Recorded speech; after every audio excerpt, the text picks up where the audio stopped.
இன்றைக்கி திருப்பாவை 23ல் ஒரு விசேஷம் என்னென்னா, சிங்கம் மழை காலத்தில் ஒரு குகையை தேடி அதில் கூட போய் படுத்துக்கும், படுத்து தூங்கிடும். முழுப்பாச்சுன்னா எழுந்து வந்தால் தலையை அப்படி ஆட்டி தன்னுடைய பிடரி எல்லாம் சரி பண்ணிட்டு ஒரு சோம்பலை முடிச்சுட்டு அப்படி கம்பீரமாக அப்படி நடத்த வருமா. அந்த மாதிரி நீ அந்த பெட்லேருந்து எழுந்து அப்படி கம்பீரமாக எங்களை எல்லாம் பார்த்து ஒரு கடைக்குன்னு பார்த்துட்டு அழகான சிம்மாசனம் உனக்காக தயாரி பண்ணியிருக்கோம். அதில் உட்காந்து எங்கே வந்தீங்க, என்ன வேணும் அப்படின்னு கேளு, விசாரி, யார் என்னன்னு விசாரித்து எங்களை கொஞ்சம் சரி அனுகிரகம் பண்ணு, உன் பார்வை பட்டாலே போதும் எங்களுக்கு அப்படிங்கிற பாவம் தான் இந்த பாட்டுடைய இது. மாறி முனை மஞ்சில் மன்னி கிடந்தும் உறங்கும்,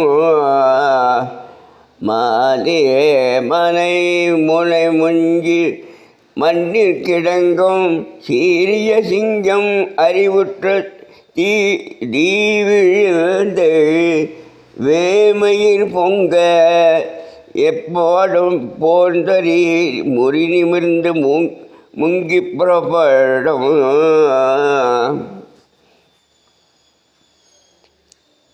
அப்படியே அந்த வெளியில் அப்படி காம்பீரியமாக வரும்போது அந்த சிங்கத்தை பார்த்தா கண்ணில் அப்படி நெருப்பு பொறுக்கி பறக்கும். என்ன ரொம்ப நல்லா ஆச்சு, பசி நேரம் அதுவாக இருக்க.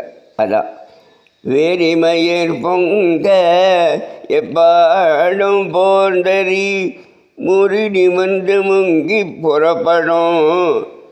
போதருள் போலே நீ பூவை வண்ண உன் கோயில்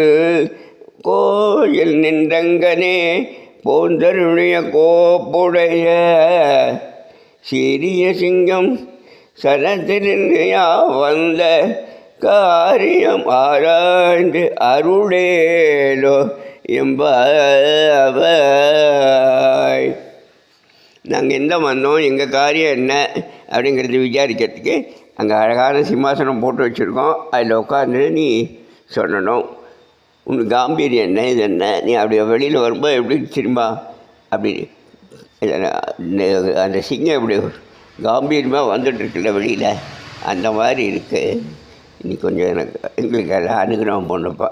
இதுதான் இந்த பாட்டுடைய ஒரு முழுமையான சாராம்சம்.